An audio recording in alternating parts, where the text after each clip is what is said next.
Dr. Sonny Saggar and St. Louis General Hospital, next on City Corner.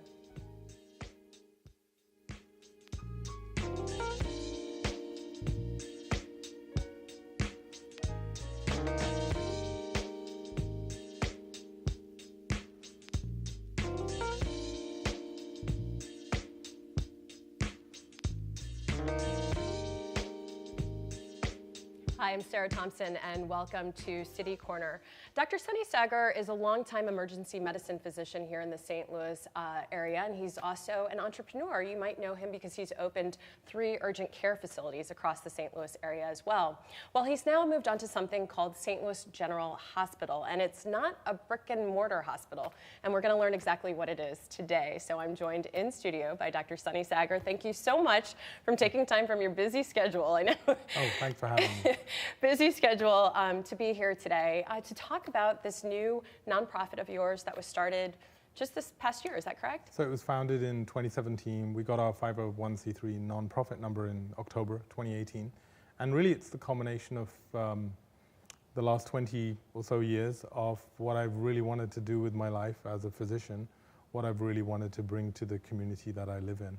Okay, and so what would that be? Well, the mission of St. Louis General Hospital is, and we deliberately use the name hospital, even though it's not a brick and mortar place. Maybe it will be one day, is because the word hospital connotes care and a place where people should go for help.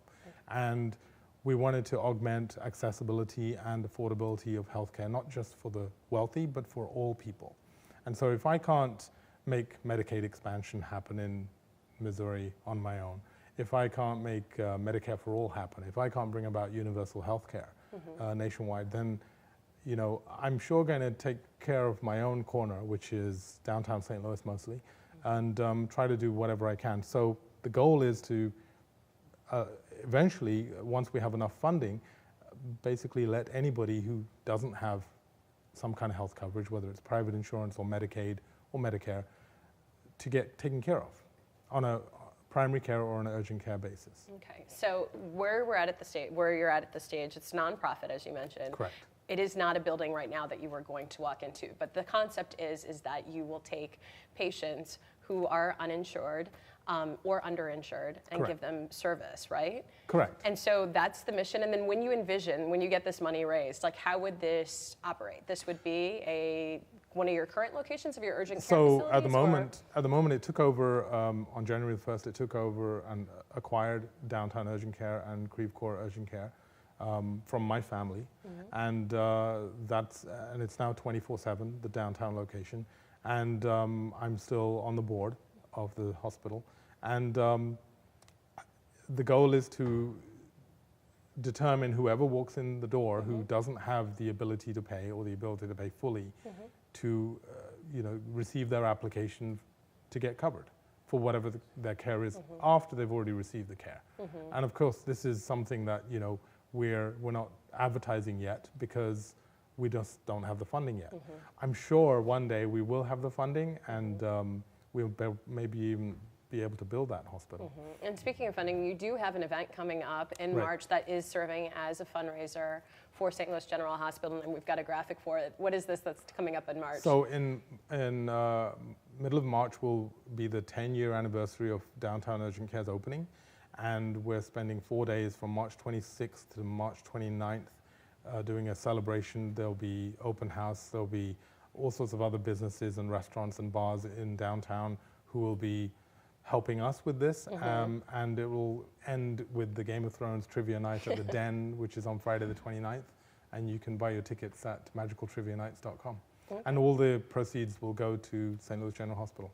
I mean, you obviously believe in this in terms of this cause to really go out and start a nonprofit. I mean, do you think this can really happen? I mean, you think it's clearly an uphill battle, but you think this can happen? Oh, it's an impossible battle, I think. But most great things have been achieved from somebody saying, you know what, I'm going to do it. I don't care how steep that mountain is.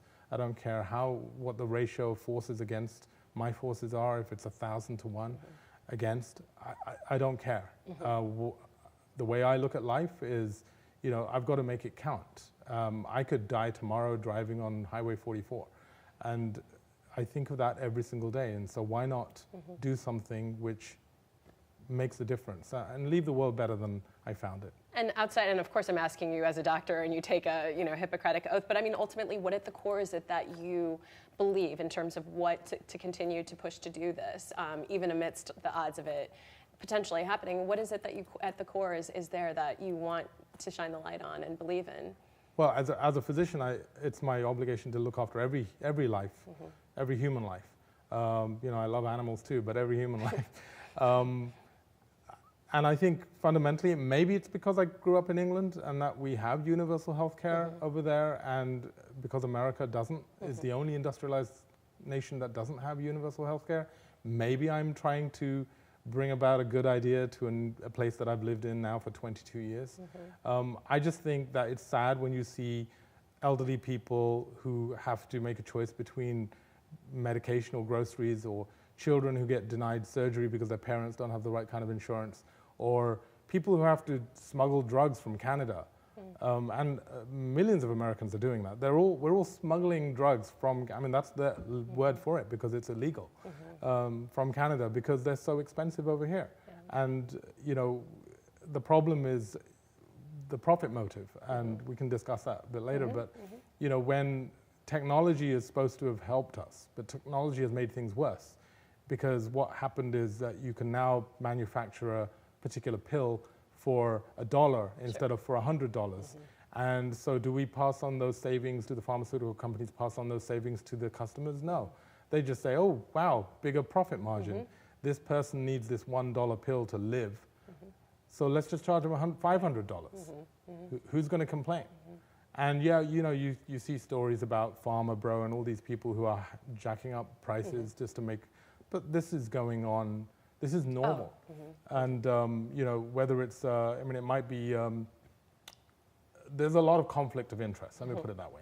And so when you get a facility which has a machine, say a CT scanner, and you can go in there and they want to scan every single person, almost every single person who walks in, because they're making money. Not necessarily because the patient needs a CT.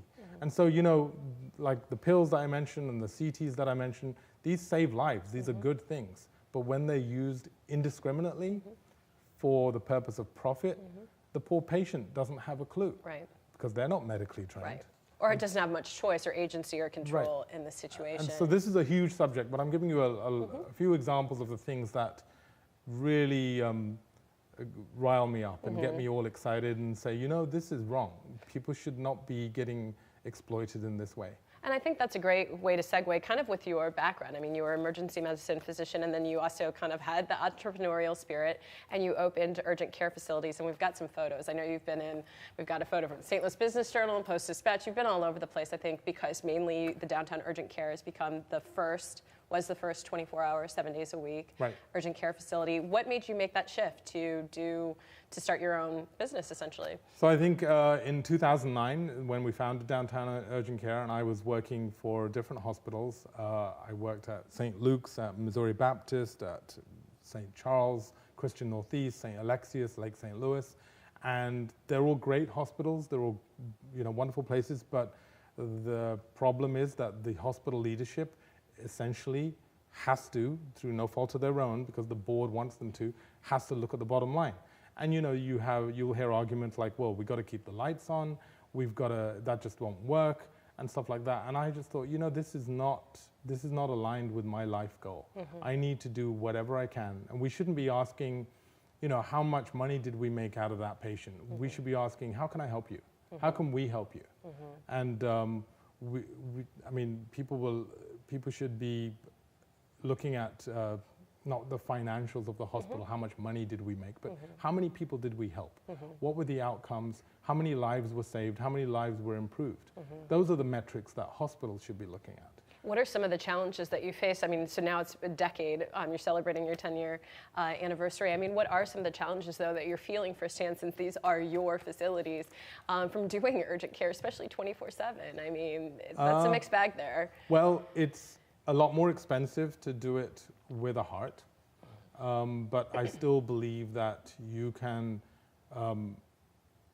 be for want of a better word, a democratic socialist and a capitalist. And I do believe in market forces, but I think that they shouldn't be so controlling of things where people's lives matter, such as in healthcare.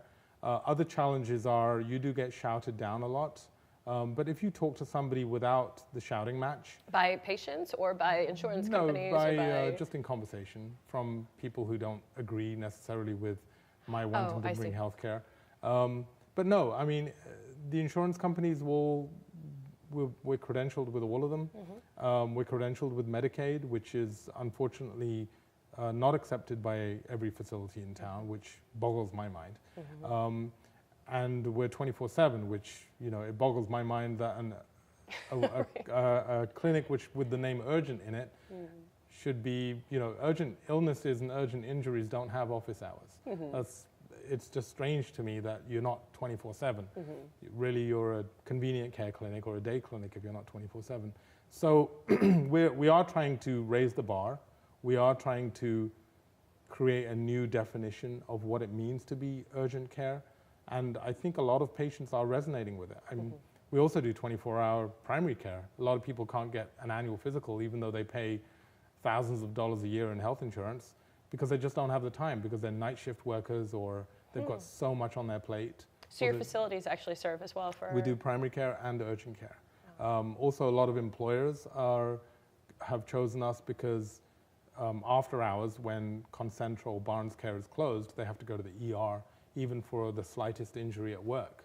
And so all the worker injuries will go to the ER and get a $3,000 bill to the employer instead of a $200 or $300 bill from an urgent care. And so, you know, we've actually gotten a lot of people who've resonated with what we're doing, and that's actually helped us quite a bit. And I think it'll carry on helping. And the more, you know, and then a lot of things, especially in St. Louis, spread by word of mouth. Rather than from advertising. You know, no offense to the TV stations, but word of mouth really is the most powerful thing. Especially in healthcare because of the trust factor. But I want to get into, after when we come back for the second segment, talking about universal healthcare, get some of your thoughts on that. Before we go to break, I've got some information there for you on the screen. This is St. Louis General Hospital. As Dr. Saggar pointed out, they're fundraising right now, really, and you can learn more information at stlgen.org, or you can connect with them on Facebook. There it is.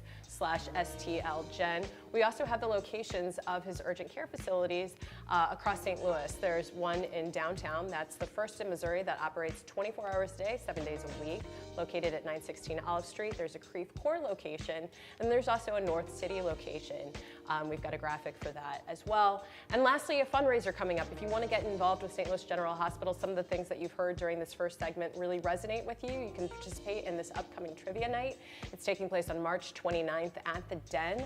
For more information, head to magicaltrivianights.com or go to facebook.com/denstl. But don't go anywhere. We're going to take a short break and have more with Dr. Sonny Saggar next.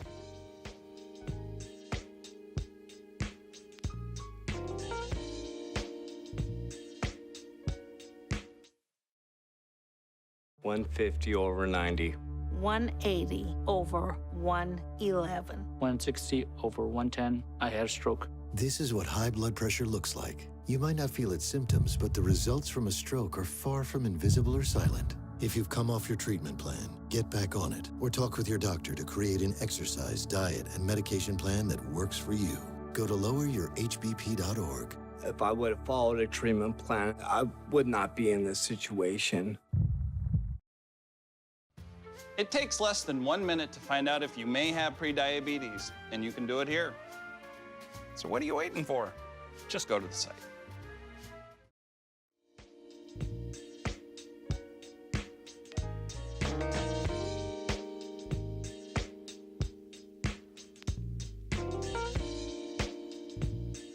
I'm Sarah Thompson, and welcome back to City Corner. Today I'm speaking with Dr. Sonny Saggar, and we're talking about his nonprofit that was started in 2017 and segued into 2018, the St. Louis General Hospital. For this segment, we're going to kind of delve into universal healthcare and that discussion, and also some healthcare issues and topics right here in St. Louis. And it's hard to kind of narrow it down, but I mean, when you look around your day-to-day, you've been here now practicing for decades, what do you see as some of the top health issues facing hardworking St. Louisans? In St. Louis, so obesity is one of the first things that comes to mind. And, you know, there was an initiative by the city, I think in 2014, under Mayor Slay, and that's had some modest results, some modest successes. But, you know, it all comes down to diet and exercise and reminding people and eating healthy.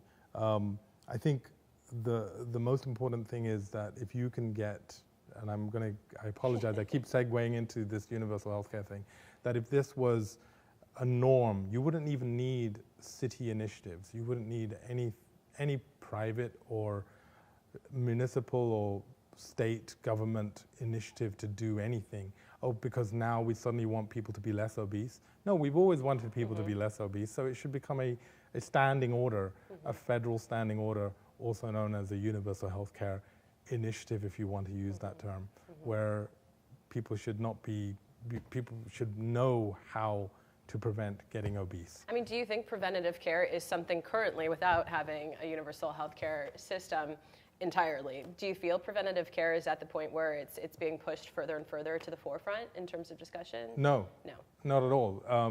Preventative healthcare, preventative measures don't make any money for anyone. And so in a system which is not a service, not a public good, which is what healthcare should be, but is instead a business, the focus is always going to be on the bottom line. And so, you know, I have a lot of cynicism in my industry in urgent care. So if you walk into an urgent care center, you walk in with a sprained ankle or a strep throat. And if that urgent care does not refer you to a primary care doctor, then and you didn't have one, then they've dropped the ball. They should be making sure you have preventive health care. Why did they not refer you? Why do urgent cares routinely not refer you to preventative health care? Why do they not routinely do all sorts of things? Well, because if you got rid of all the health problems, these urgent cares would be out of business.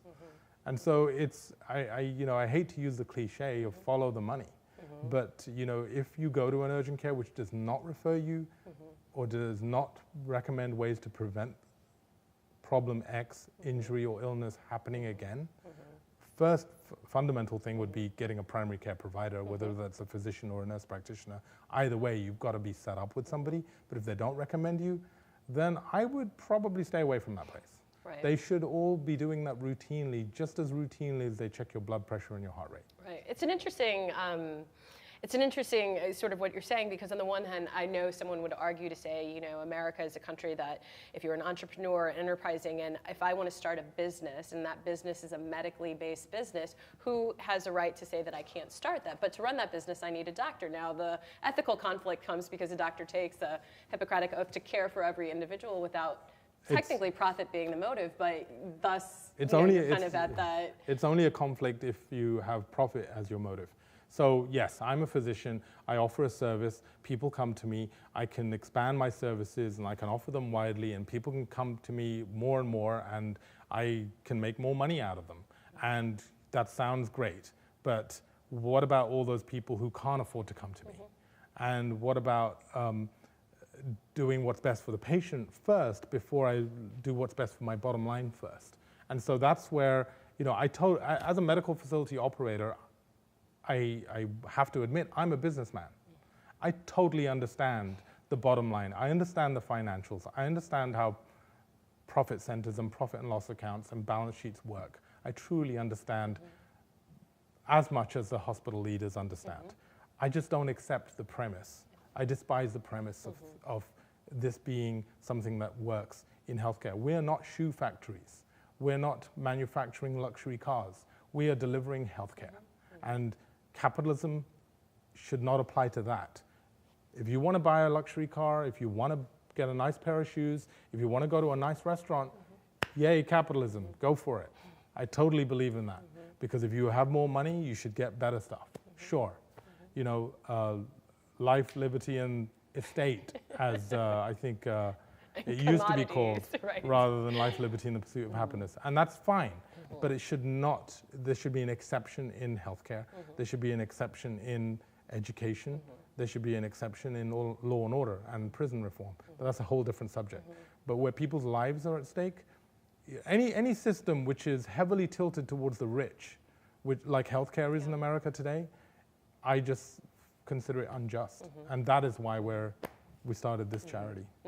I'm curious to get your thoughts on when we talk about health issues with mental health, because that's something that's been terribly overlooked nationally, even within the state, where it just continues to feel like funding every decade gets pulled and pulled and pulled from mental health, yet we continue to see a rise in the need for mental health services. So what are your mental thoughts health, on that? mental health, not just in St. Louis, but nationwide, is a problem which is underdiagnosed.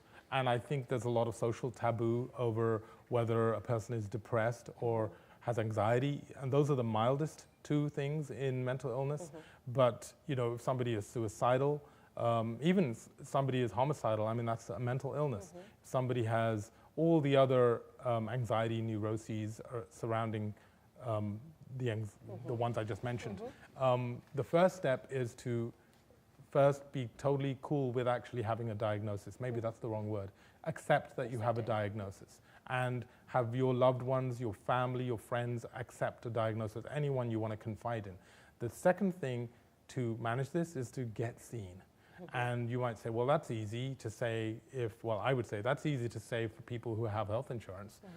But there are actually a bunch of, even in the current system, there are a bunch of options for people who don't have health insurance. They could go to a FQHC, a Family Qualified Health Center, which are federally funded. You could see some private therapists which can charge you on a sliding scale as low as $10 an hour. You can see if you're eligible for Medicaid for free therapy. You can see what's called a Psychoanalytic Training Institute, and we have one in St. Louis, and these are national, and they will often see people for free sessions for almost for 2 years, I think. Many university hospitals will see you for free, especially if it's part of a student training. Or maybe not free, but inexpensively. There's also a national charity called the Open Health Psychotherapy Collective, and you can Google that, and there is a place in St. Louis. And a lot of people don't know about these things that exist. And if you're really hurting, like you really want to slash your wrists or jump off a building today, go to the ER, please, and they will hopefully get you into one of these channels. But the sad thing is that those 7 things that I just listed, none of those would be necessary if we had universal healthcare. Because you wouldn't have to, I mean, the first thing that you either need to be watching this show and listen to someone like me giving you these different options, or you need somebody who knows these options telling you about it, which most people don't, or you need Google. And what if you don't have a smartphone? How are you going to look up these things? And so basically, he committed suicide because he didn't know that there was someone he could see because he didn't have health insurance. It's such a tragic thing that happens, and it's because it's not hardwired into our healthcare system. I know that when we were talking off camera that we can't get into, with the time that we have, all the details of things, but when we hear, you've been saying, universal healthcare, we hear, which is now a lot on the political side of things, Medicare for all, that's something that we hear. Obviously with Affordable Care Act, AKA Obamacare, and then the single payer system, which is, you are familiar with coming from England, which is the NHS system in England. Those seem sometimes conflated, used interchangeably, even though there's different, because we do have a system here with the VA. I know you pointed out to me off camera as well. Let's talk about these hybrid models, and can you just quickly sort of make the distinction? So firstly, we do have glimpses of a single payer or an NHS in America called the VA, and we also have university settings where the good thing about that is that the physicians don't have a conflict of interest, generally speaking. Sometimes they do if they want to do a certain procedure, but that's when hospital leadership gets in the way, because even universities want to make money. Even though they're all non-profits, they all want to make money.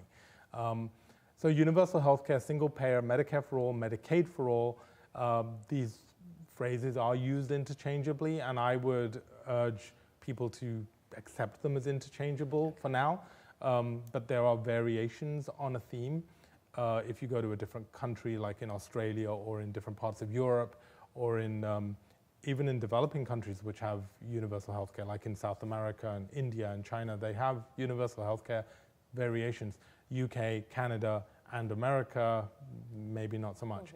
But you can actually have partnerships with the private sector and what we call hybrid models of universal healthcare. And I think these will be a good stepping stone.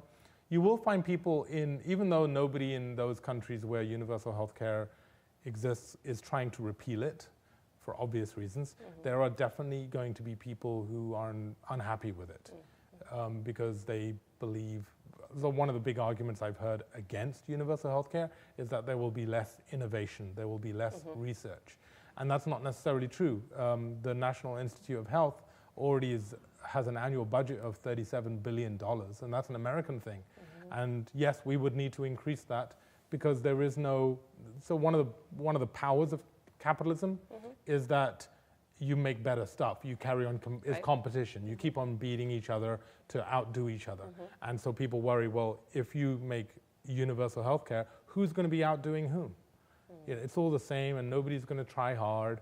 Well, if we fund research as well, research and innovation, I truly believe that if you get a bunch of intelligent, motivated people who are aspiring to, put down the knives and stop attacking one another and say, let's make a healthcare system which is good for everybody, we will have innovation, we will have research, and we will carry on getting better. I mean, England has enjoyed a National Health Service for maybe 70 years, I think now, and they still do a ton of research and do a ton of innovation. I mean, it's not commercially funded, it's government funded, but maybe that's a plus, because now you don't have the profit motive, you just have the patient outcome motive. Maybe that's how research should be done. No, and I think that's a good note to end on. That's a positive note to end on. Sorry, I talk a lot, don't I? No. I think what you've shared is really, really interesting. And I think when people hear this discussion, they do need to hear from a doctor. They need to hear that backstory. They need to hear that versus just the talking points that are always kind of shot around in the story. So I thank you for coming here today. Thank you. And before we wrap up, we've got some information there for you on the screen. If you have any of this has resonated with you today and you want to learn more about St. Louis General Hospital, the ethereal hospital as we've described it today, head to stlgen.org or check out Facebook /STLGen. And again, just a plug for the 3 locations of the urgent care facilities that Dr. Saggar started. St. Louis General Hospital, under the St. Louis General Hospital umbrella now, there's the downtown urgent care, which is open 24/7. There's the Creve Coeur urgent care, and then there's also the North City location. And then lastly, there's a fundraiser coming up. If you want to participate, it's a trivia night taking place in March. It's March 29th at the Den. Head to magicaltrivianights.com or Facebook /DenSTL for more details. And thank you again for being here, and we'll have to have you back sometime soon. Thank you very much. Thank you so much. Thanks a lot. And thank you at home for watching, and keep it right here on STL TV. Experience St. Louis.